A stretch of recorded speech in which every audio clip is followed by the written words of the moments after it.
अस्सलाम वालेकुम व्यूअर्स, मैं साजिद काजी हूँ और एक और वीडियो के साथ आपकी खिदमत में हाज़िर हूँ। नाजरीन, गोल्ड ने बहुत ज़्यादा नुकसान करना शुरू कर दिया है और ये बड़ी पैनिक की सिचुएशन क्रिएट हुई हुई है गोल्ड मार्केट के अंदर, ख़ास तौर पे जो गोल्ड के इन्वेस्टर्स हैं उनके अंदर, और ऐसे इन्वेस्टर्स जो फ़र्स्ट टाइम इन्वेस्टर्स हैं जिन्होंने अब जो है गोल्ड को इन्वेस्टमेंट के तौर पे लेना शुरू किया है इस कुछ अर्सा में। और ख़ास तौर पे ऐसे लोग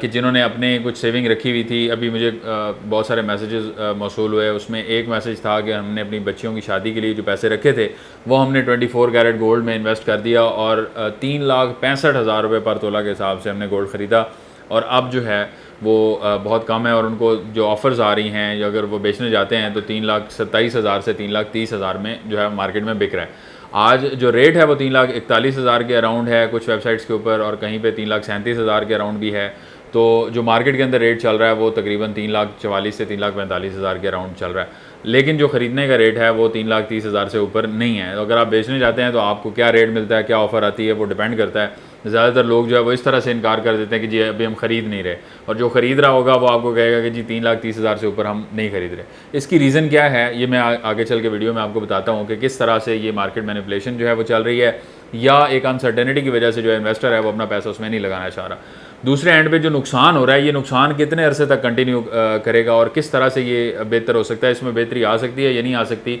और माइंड सेट क्या है इन्वेस्टर्स का, कौन से लोग जो हैं वो ज़्यादातर इसमें नुकसान करते हैं। बहुत सारे ऐसे इन्वेस्टर्स होते हैं जो इस फ्लक्चुएटिंग मार्केट के अंदर भी बहुत सारा माल बना रहे होते हैं, उसमें से पैसा बना रहे होते हैं और उनको नुकसान नहीं होता। कोई ख़रीदारी वो महंगी भी करते हैं, फिर वो सस्ती भी करते हैं और इस तरह से वो पैसा बना रहे होते हैं, बट स्टिल वो चल रहे होते हैं। और बहुत सारे ऐसे लोग होते हैं जो कि परचेजिंग कर लेते हैं और उसके बाद उनको नुकसान ही नुकसान होता है, यानी हर तरह की मार्केट में उनको नुकसान होता है। अब उसमें रियल एस्टेट के अंदर इन्वेस्टर्स हों तो वो भी नुकसान कर रहे होते हैं, वहाँ से पैसा निकालते हैं गोल्ड में तो वहाँ भी नुकसान कर रहे होते हैं। तो एक जो इंपॉर्टेंट चीज़ है ना इसके अंदर वो ये है कि सब्र जो है वो बिज़नेस की सबसे इंपॉर्टेंट की है। यानी अगर आपने परचेजिंग कर ली है, मार्केट की इन्फॉर्मेशन सारी आपके पास ज़रूर होनी चाहिए, लेकिन आपने सब्र का दामन भी नहीं छोड़ना। ज़्यादातर लोग जो है वो यूट्यूबर्स की वीडियोस देखते हैं, वो यहाँ पे टिकटॉक के ऊपर वीडियोस देखते हैं और उसके मुताबिक डिसीजन ले रहे होते हैं। यानी आपका प्लान जो है वो अगले 3 से 4 साल का, 5 साल का प्लान होना चाहिए और उसके मुताबिक आपकी इन्वेस्टमेंट होनी चाहिए। और इन बिटवीन अगर आप शॉर्ट टर्म में आपको कोई फ़ायदा नज़र आता है कहीं पर, तो उसको आप कैश आउट करके दोबारा से आप उसकी परचेजिंग कर लें, या उसको आप जिस तरह से भी करना चाहें, बट ये ओवरऑल लॉन्ग टर्म प्लान आपका होगा तो उसमें आपको नुकसान नहीं होगा। ज़्यादातर जो नुकसान हो रहा है इसी वजह से हो रहा है कि 2 महीने का सोचा था, 3 महीने का सोचा था, 2-3 महीने में तो मार्केट जो है वो अपनी करेक्शन कोर्स भी नहीं पकड़ती। यानी अगर जैसे मिसाल के तौर पे अभी आप देखें तो गोल्ड ने एक इतनी जो हाइट पकड़ी है या इतना जो बुलंद सतह पे गोल्ड की प्राइस गई है, वो किस वजह से गई है, वो उसके नेचुरल कोर्स के ज़रिए तो वो नहीं गई। यानी अगर वो नेचुरल अपना डिस्टेंस जिस तरह से मेंटेन कर रहा है, वो ग्राफ अगर उसी तरह से चलता रहे, तो इसकी प्राइस होनी चाहिए थी अभी 2800 से 2900 पर आउंस के दरमियान। अभी ये 3200 के ऊपर चल रहा है और आज थोड़ा सा ये बड़ा है, 20-30 डॉलर का इजाफा हुआ है इंटरनेशनल इसमें पर आउंस की कीमत में, और 3230 डॉलर के अराउंड इसकी प्राइस चल रही है। वैसे ये 3500 के करीब भी गया है, यानी 3450, 3490 इस तरह से आने के बाद फिर नीचे आया हुआ। तो अब ये चीज़ें जो हैं, अगर ये 3200 पे भी है तो ये अपने नेचुरल उस रेट के ऊपर नहीं है, और अगर ये 2900 पे आ जाता है तो इसका मतलब है कि इसने अपनी जो कोर्स करेक्शन की है और ये सही जगह पे पहुंच गया। तो अब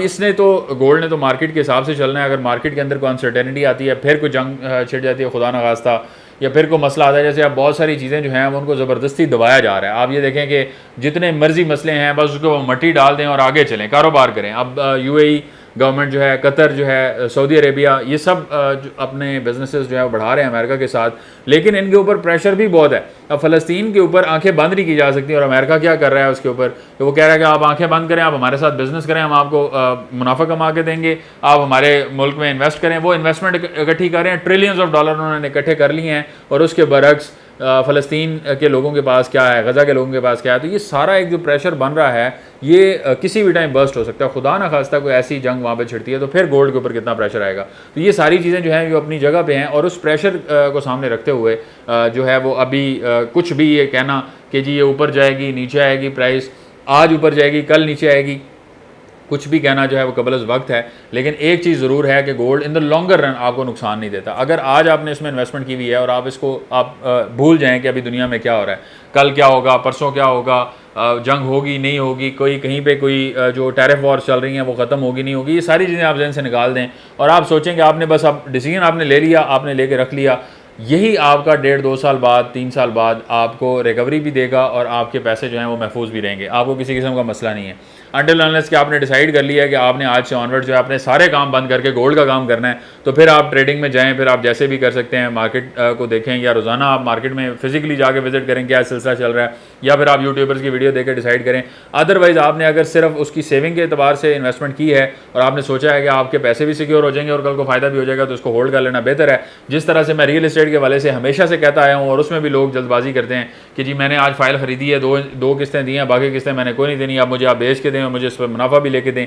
तो ये छक्के लग सकते हैं ऐसी मार्केट्स के अंदर जहाँ पे जो है वो यानी 2020-21 वाली मार्केटें जो हैं जहाँ पे लोग जो है वो ट्रेडिंग के अंदर पैसा बना रहे हैं, इधर से उधर उधर से उधर, उसमें तो चल सकता है। लेकिन जैसे ही आजकल की मार्केट जैसे स्लो मार्केट होती है, इसमें फिर ये चीज़ें पॉसिबल नहीं होती। इसी तरह से किसी भी तरह की इन्वेस्टमेंट आप करेंगे उसके अंदर आपको सब्र जो है वो उसका दामन हाथ से नहीं जाने देना, तब आप उसमें जो है वो कर सकते हैं। मैंने वीडियो के स्टार्ट में कहा था कि प्राइसेस के हवाले से जो डिफरेंस आ रहा होता है वो इसलिए आ रहा होता है, जैसे मैंने आपको बताया कि आप बेचने जाते हैं तो आपको प्राइस कम मिलती है, तो इस पर मैं क्लोज़ करूँगा कि वो इस वजह से कम मिलती है कि इन्वेस्टर जो है, ख़रीदार जो है वो ज़ाहिर है अपने इन्वेस्टमेंट उसलिए कर रहा है कि वो अच्छे रेट के ऊपर जो है वो ख़रीदे और आगे महंगे दामों बेचे। तो आज वो अगर नहीं ख़रीद रहा तो इसका मतलब ये है कि ख़रीदने का वक्त नहीं है। आप इसको अंडरस्टैंड करें कि आप बेचने जा रहे हैं, आपके पास 24 कैरेट प्योर गोल्ड मौजूद है, आप ले के मार्केट में जा रहे हैं और आपसे ख़रीदने के लिए लोग कहते हैं कि जी कम रेट पे दे दें, यानी ऐसा रेट आपको बताते हैं जिस पर आप बेचने को तैयार नहीं होंगे, तो आप ये समझें कि वो नहीं ख़रीदना चाह रहे, तो फिर आप नई परचेजिंग क्यों करेंगे। यानी ये एक ऐसा टाइम है जिस टाइम पर नई ख़रीदारी नहीं करनी चाहिए और बेचना भी नहीं चाहिए। आप इसको होल्ड करने का टाइम है, और अगर आप इसको होल्ड कर लेते हैं, थोड़ा अर्सा और सब्र करते हैं, तो इंशाल्लाह इसमें आपको थोड़ा अरसे से मुराद 1.5-2 साल का अरसा है, इससे कम नहीं है, तो इसमें इंशाल्लाह आपको नुकसान नहीं होगा। मिलते हैं आपसे नेक्स्ट वीडियो में, तब तक के लिए अल्लाह हाफ़िज़।